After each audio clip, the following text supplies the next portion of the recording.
we're very, very pleased to be here. We're very pleased to be able to talk about this important subject. Now, I know that there will naturally be an overlap with the various topics that I'd like to cover with you today, but I've broken those topics broadly into the categories of Iran, bipartisan support for the state of Israel, internal coalition competition, which is something we might get to at the end, but I'm going to put that as a lower priority within the Israeli government, and also the role of the foreign ministry within the relationship between Prime Minister Bennett and President Joe Biden. So I'd like to start with this question outright, and it focuses on the subject of Iran. But before I ask it, let me give a little bit of context. I have very long believed that the idea of seeking to mobilize American Jewry and pro-Israel lobbying groups on matters of global as opposed to regional or local policy pertaining to the United States administration is a misguided and even damaging policy. I don't believe in the potency of a policy that encourages thousands of individuals to applaud in sealed rooms against a given policy of an American president. And my reason for that is not because I believe it's wrong to seek to gain the approval of the Jewish community in the United States, but because I believe it's ineffective. Now, distinct from that policy, for example, is my view that Netanyahu's speech to the US Congress was right and was appropriate and effective. Feel free to disagree with me, of course. But ultimately, that too was unsuccessful on the issue of the Iran deal. So with all of that having been said, we are back to discussing the Iran deal, the potential re-entry of the United States into some sort of an accord. My question is this: will a Prime Minister Bennett emulate the megaphone approach of his predecessor, Prime Minister Netanyahu, or will he prefer the sealed room discussions employed by former PM Olmert?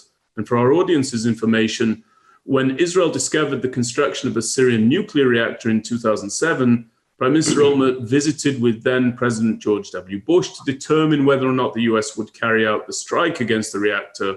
When President Bush refused to do so and encouraged a diplomatic resolution, Olmert launched what came to be known as Operation Outside the Box. He detonated the reactor, he neutralized the threat, and all of that took place without any acrimony between an Israeli prime minister and an American president. Which approach is likely to be the one taken by Prime Minister Bennett, and which is the right approach? And Arthur, I'm going to start with you, and then Danny, you can reply.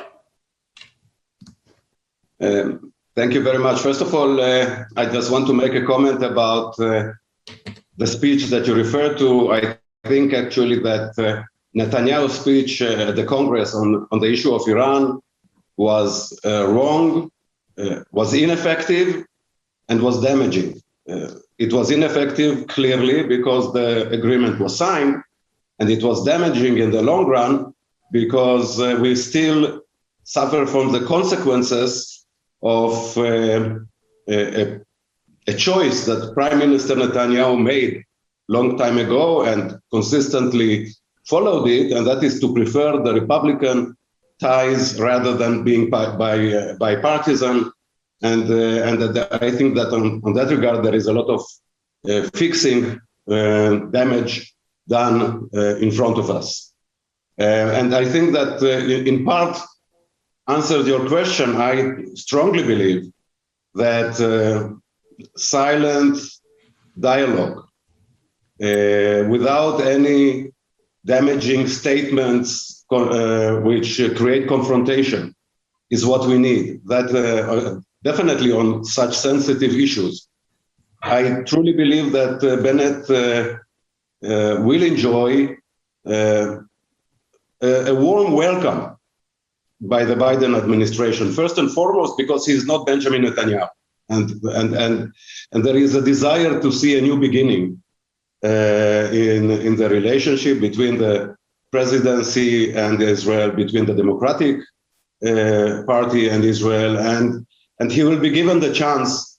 And the way the Israeli government, Prime Minister Bennett, Foreign Minister Lapid, and others conduct themselves will show the way. and the way to take is silent dialogue, creating trust, renewed trust, and building on the trust on every sensitive issue.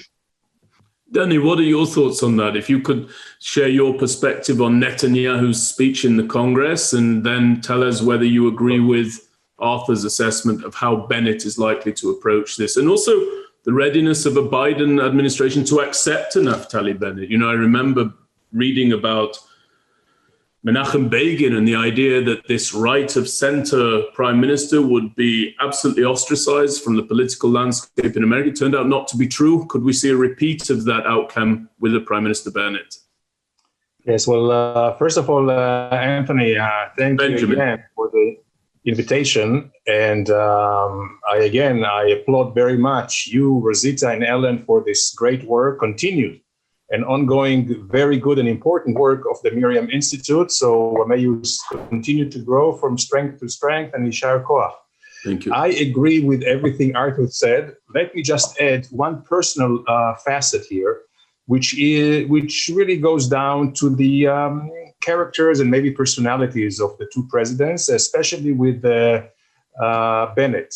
I believe Bennett will go for the behind the doors approach and not the megaphone diplomacy on two accounts. The first one is because he's not Bibi Netanyahu. He doesn't yet have the gravitas of Bibi Netanyahu. He's not very well known as a political leader in the world, not even in the United States. So he doesn't have any intimate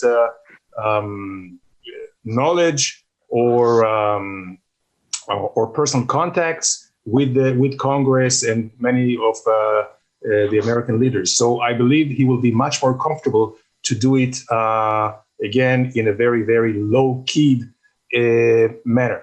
Secondly, just as Arthur said, the approach, the megaphone approach or Bibi Netanyahu approach proved to be ineffective, unfortunately. And if we are brutally honest, we see where we are today. Today, Iran is closer to the bomb than ever before. So we know that, first of all, his approach back in 2015 did not help. And also, we are now at a junction where we know that as they are now enriching up to 60% grade uranium, where they are toughening their position vis-a-vis the United States, we have to have a very, very quick response. And the response should be devised in cooperation and coordination, collaboration with Israel. And this can only be done if a real trust is being established between Jerusalem and Washington. And this is why I believe that Bennett, and I'm sure he will be invited very soon to Washington, actually the one Israeli personality that will precede him is our president, our outgoing president, Rivlin, who was, again, in a very, very, I would say, extraordinary manner, was invited as a farewell, I would say, gesture by Biden. He was invited to see him. So I believe he will pave the way for the next visit of probably next month of Naftali Bennett. Rivlin himself is also ascribes to the policy of keeping a low key, but being very forceful in the behind the doors negotiations. So I believe this will be the case. Now, there's another aspect here, which is a personal aspect of what would be the relations or the relationship between the two leaders, namely Biden and Bennett. As a general rule, Benjamin, that it almost is not very important, who runs the White House or who runs the Prime Minister's office in Jerusalem. When it comes to the relationship, Israel and the United States are natural allies. The interests will not change. The character of the relationship will not change. However, Personal chemistry, as we say, is also very important, and lack thereof can be damaging and certainly sending the wrong signals to foes and friends alike in the region and beyond. I would like to invoke, and this will be my last words about this question, Benjamin, the relationship between President Clinton and Yitzhak Rabin, but in reverse. Clinton was a young, upcoming president. Rabin was a veteran general and a veteran Israeli leader. He was the 2 times Minister of Defense and Chief of Staff and Prime Minister before. And Clinton looked up to him almost as a father figure. And the bond between them, notwithstanding the age difference and the personality difference, was amazing. And I believe this could be the same here, but in the reverse, where now the American president is the older statesman, Bennett is upcoming, the young one, and if he will be able to give Biden the respect and will look at him in a way and trust him, I think Biden may like him very much. I know Naftali Bennett, and I know he could be very, he is actually a people's person, and he could strike very, very good relationship. Biden, of course, with his experience and age, I believe we'll see Bennett as someone that he can trust, as someone that he can chaperone, and that should not compromise Israel's interest, but quite the contrary. Well, thank you very much, and that's a great insight, Danny. I want to turn back to you, Arthur, about somebody who has been dispatched to the United States, and of course that's the IDF Chief of Staff, Aviv Kochavi. He was dispatched for meetings with his counterparts, and in January of this year, Kochavi stated that, and I'm quoting, "A return to the nuclear deal from 2015 or even a similar deal with a few improvements is bad and wrong. It is wrong operationally and strategically. Operationally, because it would again allow at its end or before the Iranians to enrich uranium, develop centrifuges and a weapons capability, taking them up to breakthrough to a nuclear weapon." Now, my question for you is this. Given the complexities of navigating this new relationship between Bennett and Biden, is the dispatch of Kochavi a message from Bennett to Biden that the Iran deal is one of security in nature exclusively, and therefore is it a wise dispatch to have commanded? Or has Kochavi, as some critics are saying, though not many, has Kochavi, by being sent, ended up being unwittingly politicized? We saw, for example, Arthur, similar allegations of the politicization of defense officials surrounding Yossi Cohen, former head of the Mossad. What are your thoughts on Kochavi's visit to the United States, and how does that help or hinder the Biden-Bennett relationship? First of all, let me say, Benjamin, that in my view, and I think I'm not the only one who thinks so, Kochavi's open statement regarding the Iran deal at the time was wrong. This was not a statement that should have been taken by a chief of staff, creating some kind of unnecessary tension vis-a-vis the United States, because it had this diplomatic objective. But that it was under a different Israeli government, so let's put it in that context. Regarding the last visit, no, I don't think that there is any problem, and it should not be linked to personal relationships and to the status of leaders of the security echelon with the Israeli political elite. I think at this specific time, the newly elected prime minister felt necessary that the chief of staff with his assistants would go and quietly share all the concerns, all the information and all the concerns that Israel has before the Iran deal is signed, when there is still time to have an effect on the outcoming result. And it is necessary to try and have an impact on those talks, and it is necessary that our concerns be taken into consideration. And in that context, I see the trip of Kochavi and his talks in Washington.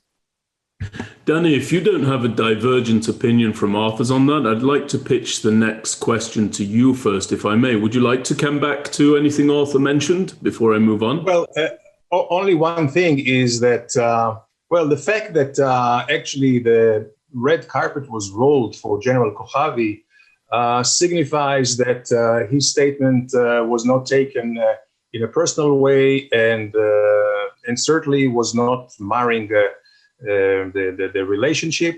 I also think that the signal, as you mentioned, Benjamin, that he is the first senior Israeli to visit under the new government, is also to emphasize the Israel to the extent of it being an existential threat with all the implications. And this is why it was, I think, was very timely. And I hope also that it is successful as well.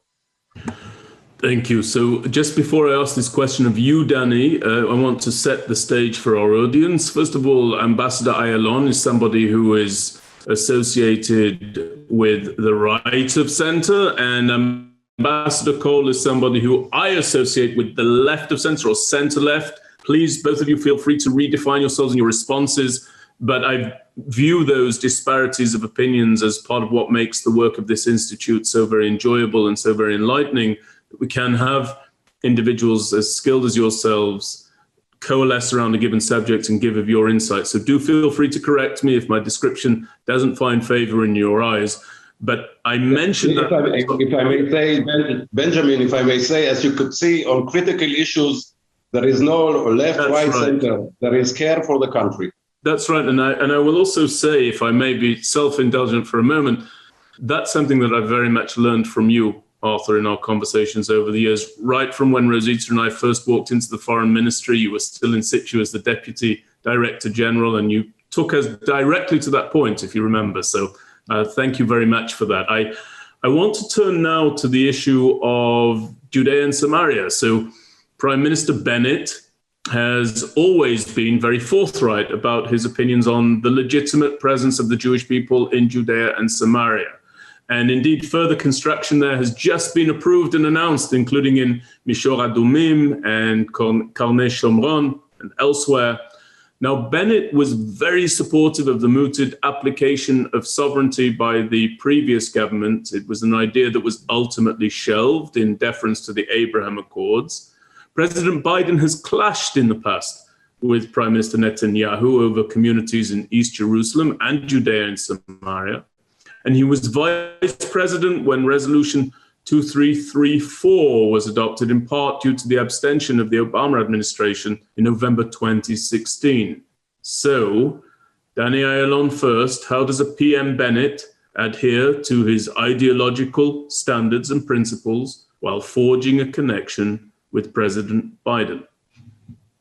Well, the short answer, Benjamin, is that it may and probably will be a bone of contention.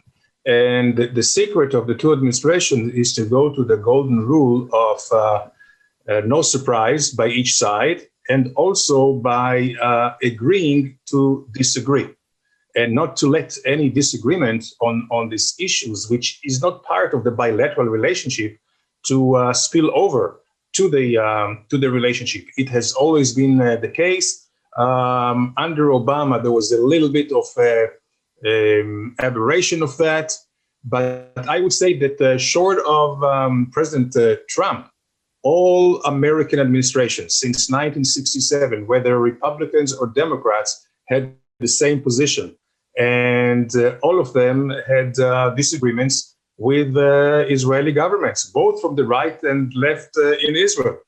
You know, Benjamin, that actually the entire project, if I may, of the Jewish communities in Judea and Samaria started by no other than Shimon Peres under Rabin's government, which means the Labor Party. And during Ehud Barak, when he was prime minister, there was more construction done than under some months or years of even Bibi Netanyahu. So here, I think a lot will depend on the trust. If there's a mutual trust and appreciation and mutual respect between the two leaders, this can really bode well for this issue as well. And this is why the first visit of the prime minister in Washington will be critical. In this visit, usually, well, in every visit prime minister in Washington, there is always a time. Could be half an hour, or it could be extended to an hour or more, dedicated to private meeting, one-on-one between the prime minister and the president, where they can size up each other first, especially when they never met before, but also where they can really spill the beans, so to speak, where they can really be very, I would say, honest and transparent and go all the way down if indeed they want to. And I think this is very important to do that. So each side knows exactly the thinking of the other side, the considerations, including political considerations of the other side. And this is how they can even agree on a path or a roadmap of the relationship. So there is no doubt that Biden will not be any different than all other administrations, closer to maybe Obama than even Clinton or Bush. I'm talking about Bush 43, George W. But the issue can be circumvented if they come to agreements in the beginning, where they look into real politics and not into grandstanding or any kind of grandstanding rhetorical speeches. You see, Bennett at this point has to establish his legitimacy, and here in Israel, and also his, I would say, authority and the leadership abroad as well.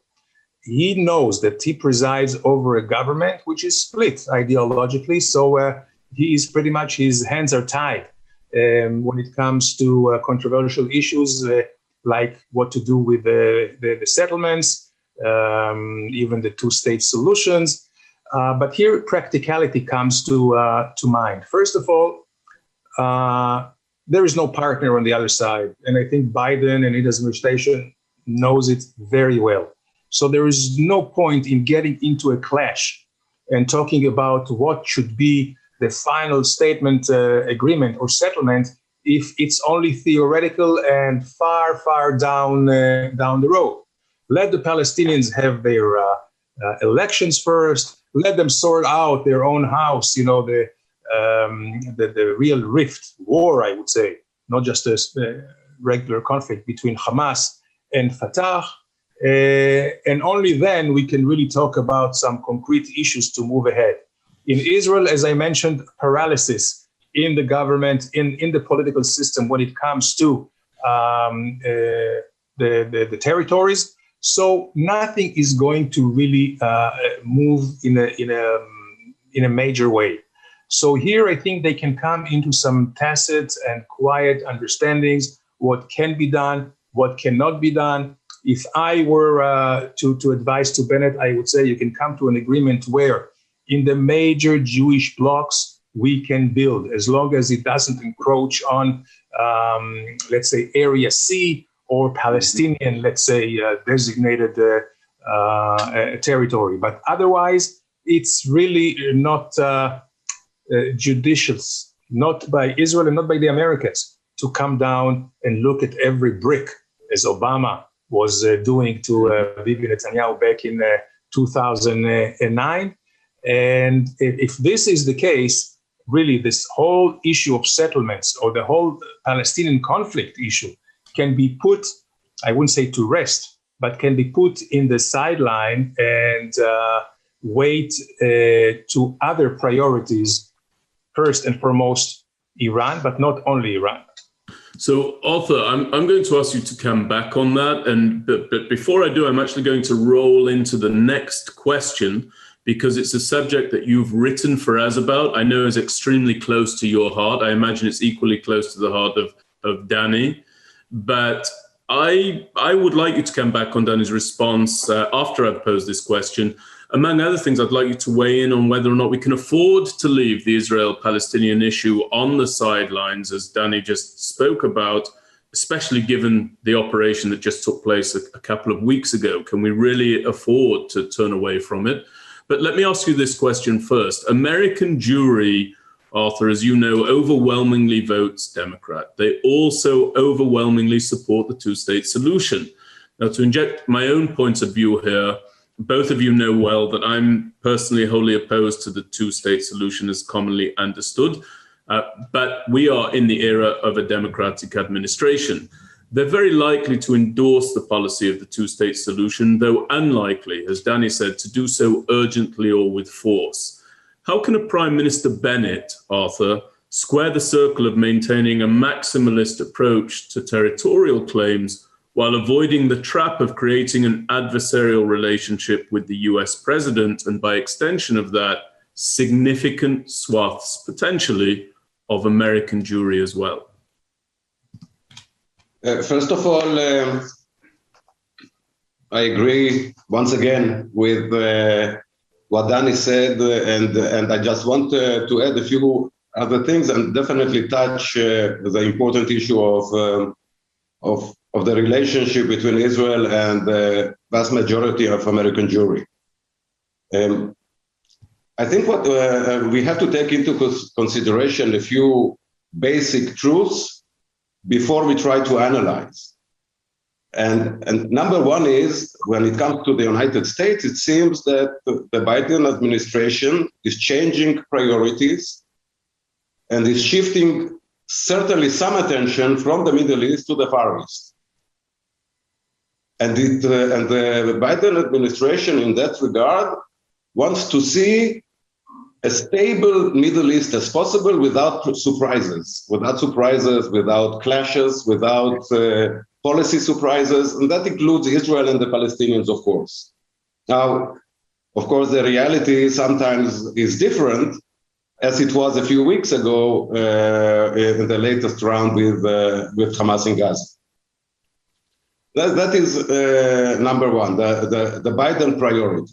The number two is Bennett has a very complicated government to govern. It's had you asked me a year ago if such a government would ever be created, I would think that you should be looked into some, what did you take last night?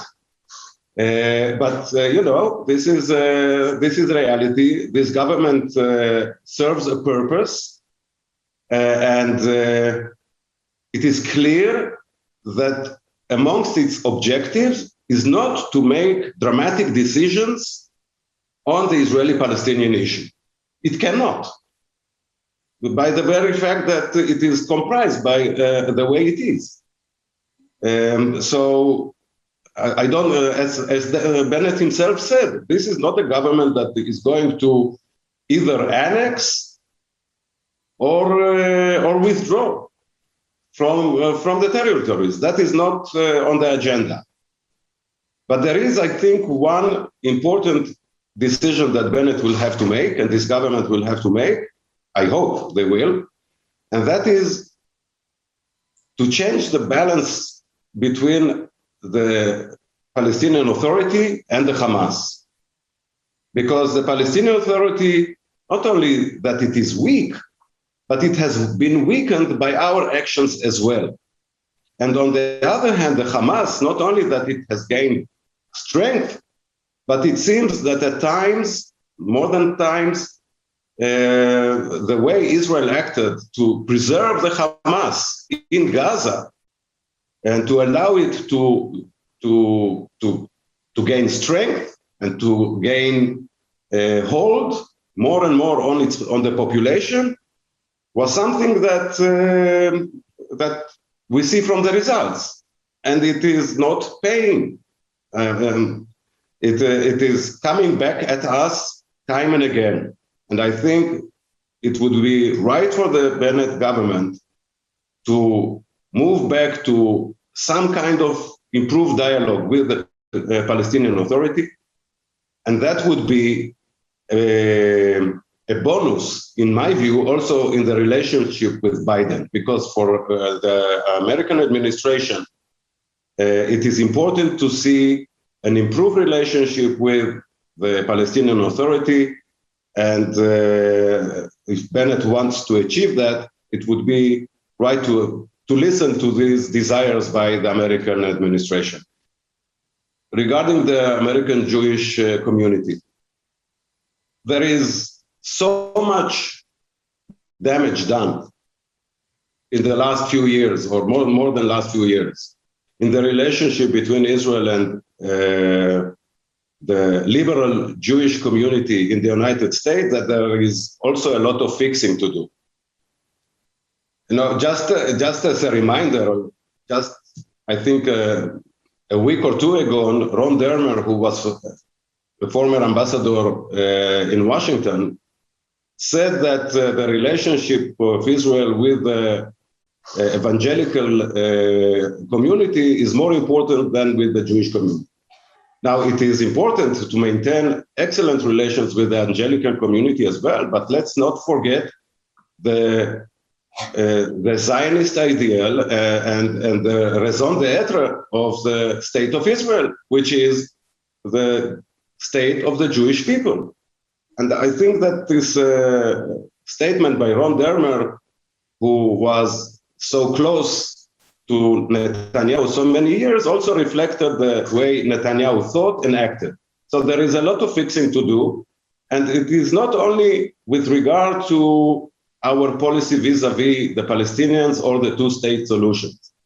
There is a whole list of issues that need to be addressed by our government, new government, like the arrangement at the Western Wall, like Giur, like conversions, like conversion, and just to send a signal of warmth and welcome, which was absent for some time now.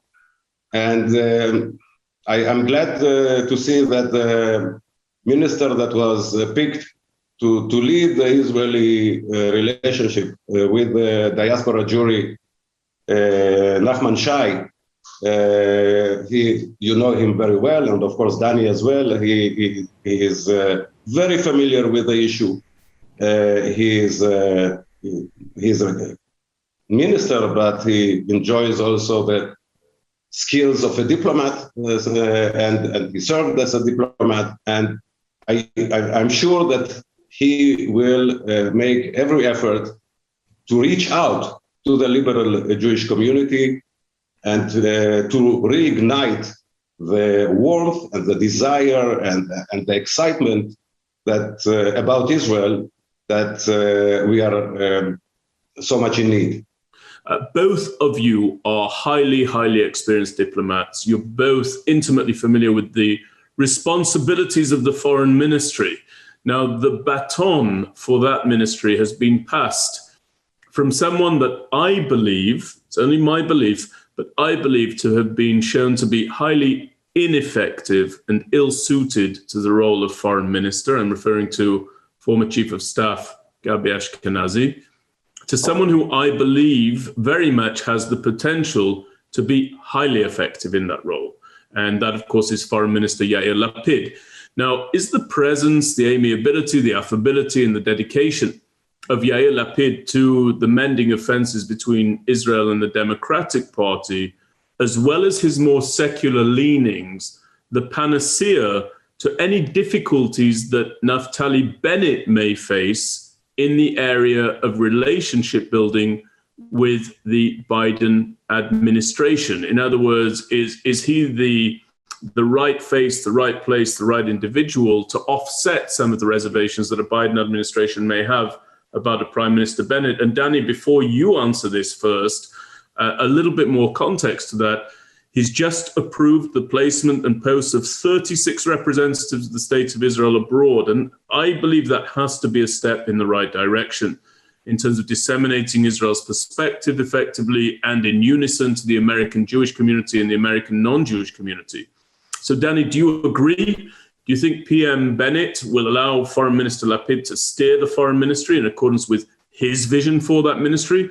Or will he seek to impede the work of the foreign ministry, as we saw Prime Minister Netanyahu do, according to most accounts?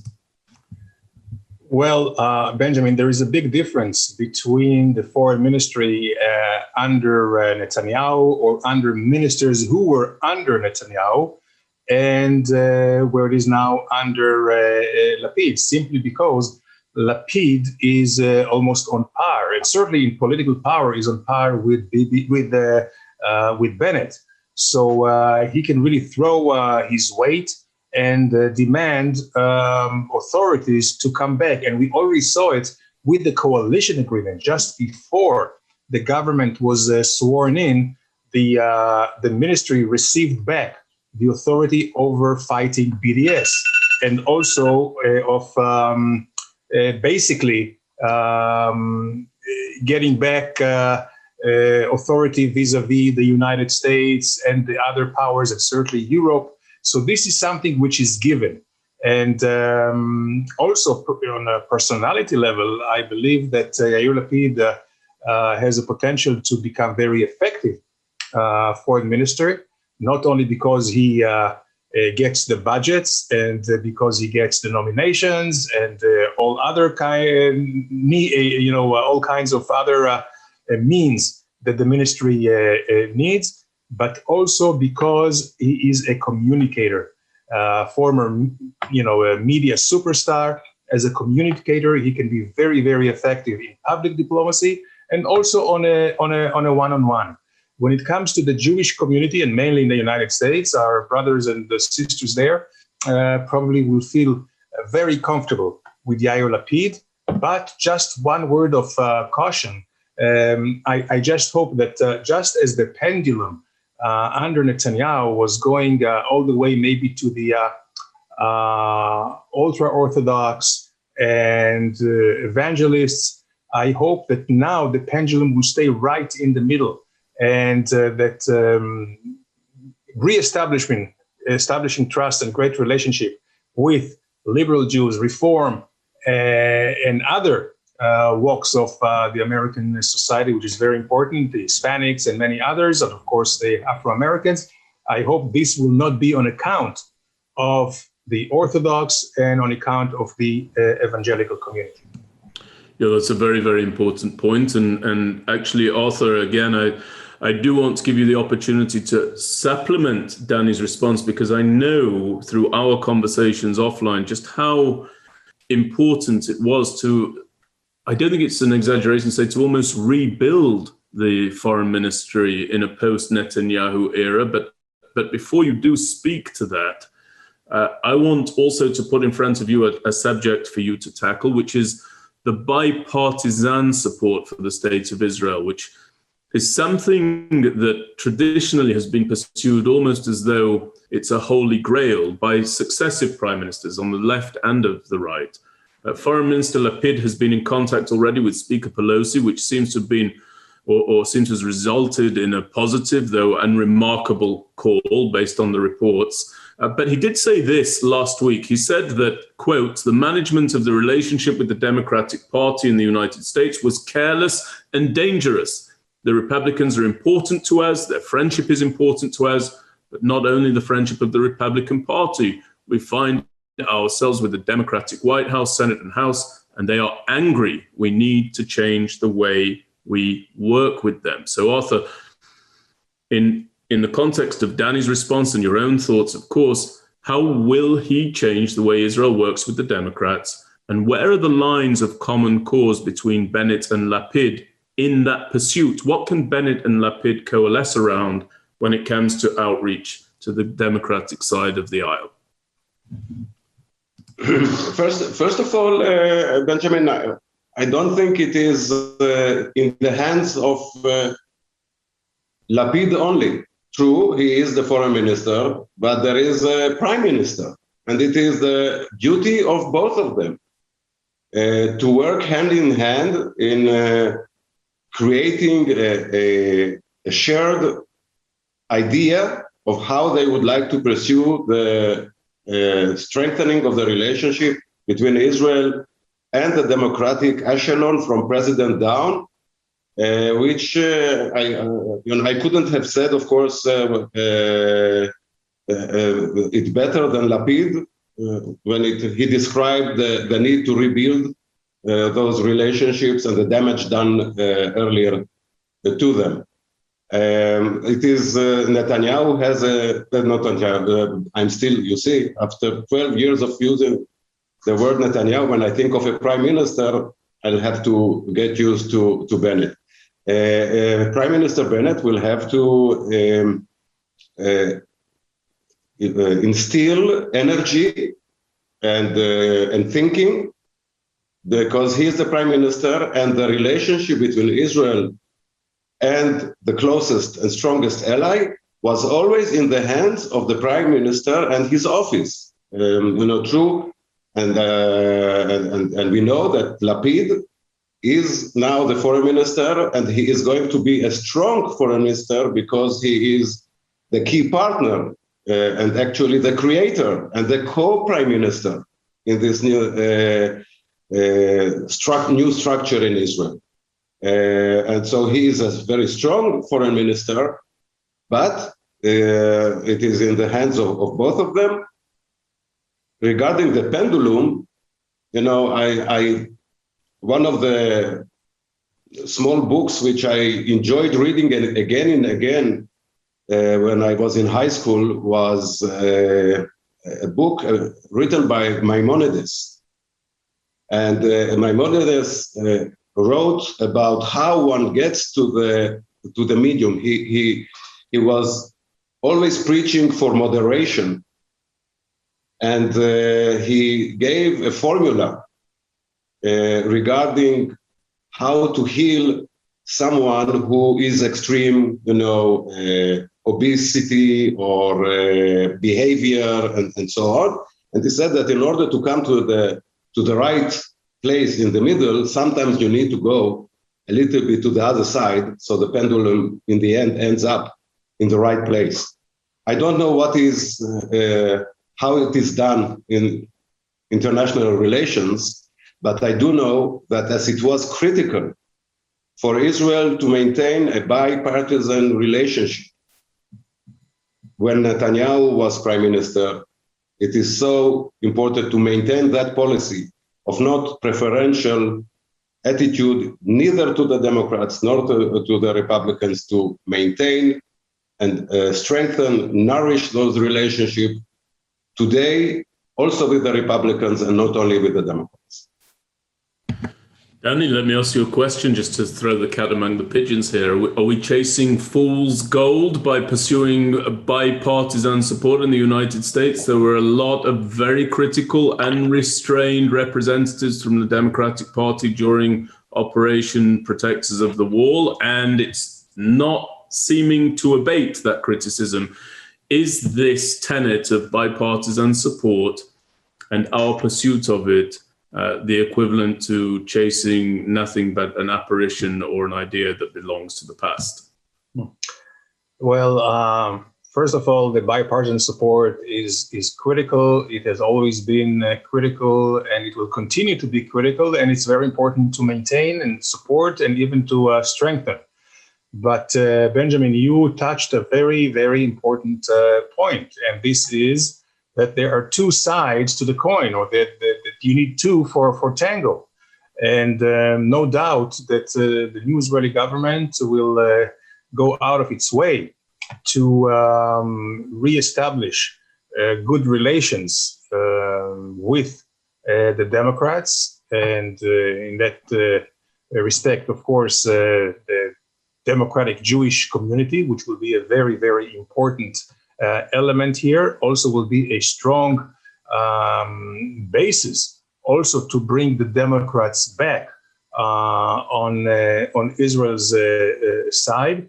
But this is something that I hope did not go too far. I mean, we know the squads or the gang of four, the gang of five. There are a few. I don't want to mention names here, but there are a few members of Congress which I would say are, not only anti-Zionist and anti-Israeli, I would say, in many respects, also anti-Semitic, and it's they are very vitriolic in their relations, in their response to Israeli gestures, and also are very have been and continue to be very critical of Israel in a way that we have not seen before by any stretch of the imagination. I didn't think that somebody from the American Congress, including members of the Foreign Relations or Foreign Affairs Committee in the House, would suggest cutting aid to Israel, or talking about almost isolating Israel. This is something which is very, very, very dangerous. And here we need, it's not our job to do it, it is squarely lies on the shoulders of our brothers and sisters, the Jewish democratic community in the United States. They are the ones who should, and I'm afraid to say they went too far. I don't think that they can be brought back into the fold, but at least they should be isolated themselves so that the Democratic Party can regain, I would say, its soul, its tradition, and also its common sense of understanding Israel's, again, natural alliance with the United States, with the same code of ethics and values and everything that goes with it. And here, when we heard all this criticism by the squad and some others, what was missing in my mind was some kind of correction by the mainstream Democrats. And the mainstream Democrats should rise up to this task, and certainly they should use now the leverage of having a new government in Israel to open a new page in the relationship and going back to this, I would say, a fabulous past in relations between Democrats and the state of Israel. We've spoken about how the relationship can be built. Arthur, the ideas of what Bennett can do and Lapid's usefulness and utility there, and indeed guidance and counsel. What can detonate the relationship, Arthur, in your view, between a Bennett and a Biden? I don't want to think in such terms. I hope nothing will detonate, because the relationship that will be built will be such that are based on trust, on not surprising each other, on the ground, on policy changes, and by mutual consultation, and definitely by giving thought and taking into consideration the interests and the concerns of the other side. Once we manage to do that and continue to build on what has been sometimes forgotten, and that is that the relationship between Israel and the United States lie not only on interest, but also on shared ideals and shared vision of how we should live on this earth, and we should remind each other again about those shared values. Then I don't think that we will see any detonation or explosion in those relations. But of course, the foundation has to be strong and strengthened for that. I want to talk about something you both alluded to earlier, which is the role of Israeli presidents. It's important here. President Rivlin, as you said, is working with Naftali Bennett and with Minister Lapid to coordinate the message he will relay during his upcoming visit to the United States. incoming President Herzog certainly has the measure of the American political landscape, in my view. And I know that the presidency in Israel is not a political appointment per se by any stretch, but I do feel that deploying these two individuals and maximizing the potency of their stature, of their respective stature, is going to prove invaluable to a Biden-Bennett relationship. Now, I say that because the relationship between Rivlin, Israel's president now, and Prime Minister Netanyahu was at least at times very adversarial. Couldn't quite work together for various reasons. But now we see a coordination of the message, as I said, between Bennett, Lapid, and Rivlin. And we also see somebody with real bona fides with regards to the American landscape in Herzog, the incoming president. Is that a potent tool in the relationship building here, not only between Biden and Bennett, but also between the state of Israel and its friends in the United States, whether Jewish or of other faiths? And Danny, Ayalon, if you can come in on that first, and then Arthur, I'd love to get your perspectives as well. Sure. Okay, so Benjamin, although it's well known that the role of the president in Israel is mainly ceremonial, but he can be quite effective in helping Israel's interests, both domestically, when he can really heal some rifts, in and among the population, and also when it comes to Israel's standing in the world, and especially when it comes to relations with critical Israeli allies, first and foremost the United States. One model, if I may say so, of such a president that was very effective was Shimon Peres. Mm-hmm. And it's not a secret that Benjamin Netanyahu actually was banking on Shimon Peres to really deliver messages in a way that would ameliorate relationship either with Obama or with Arab countries, whether it was with Egypt or with Jordan, and in many other areas where Israel did not even at the time have formal relations with.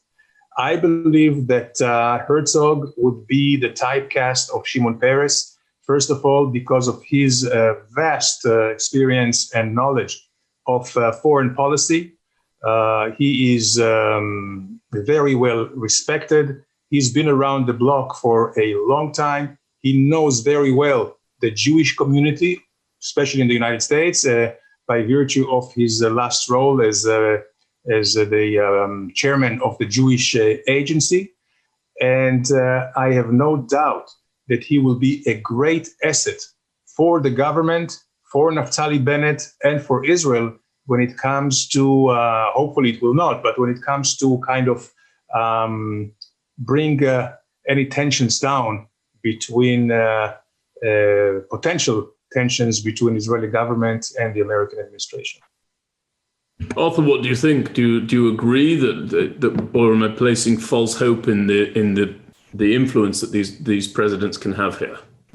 I don't think that we should exaggerate the influence, but I fully agree that a president like President Herzog, like President Peres before that in the past, can play and will play, in the case of President Herzog, an important role in strengthening and assisting the government in strengthening Israel's position and dialogue worldwide.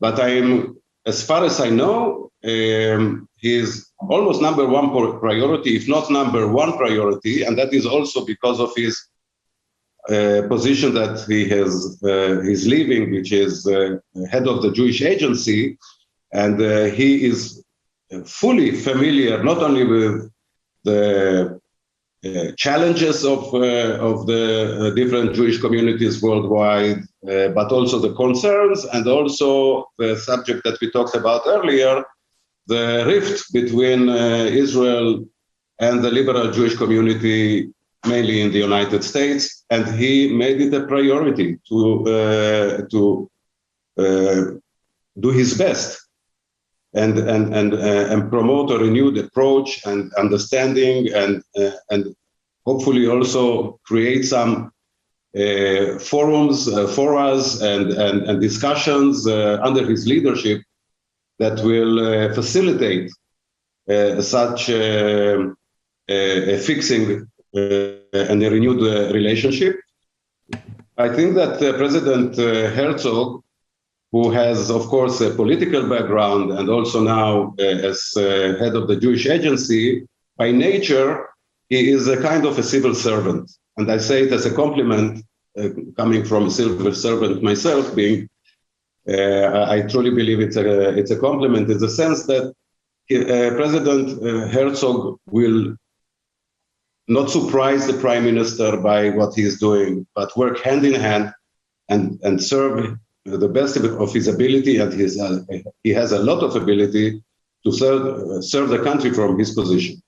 If we pass successfully the coming few months, then that will and be able to pass the budget, which is a critical point, waiting for the government in the near future. Once a new budget is agreed upon and the government passes successfully this testing period of time, then it will have a good chance of taking us into some kind of stability and continuity into the next year and maybe beyond. If not, and if every single disagreement will come up and magnified by media and by politicians, then that might be a problem for the survival of the government. Thank you so very much for your insights, for your expertise, for continuing my personal education. And to you, Ambassador Koll, and to you, Ambassador Ayalon, I'm sure that you join me in wishing every possible success to the government of the State of Israel, because of course their success is the success of all of us. Thank you very much indeed, and I look forward to the next time that we meet. Thank you.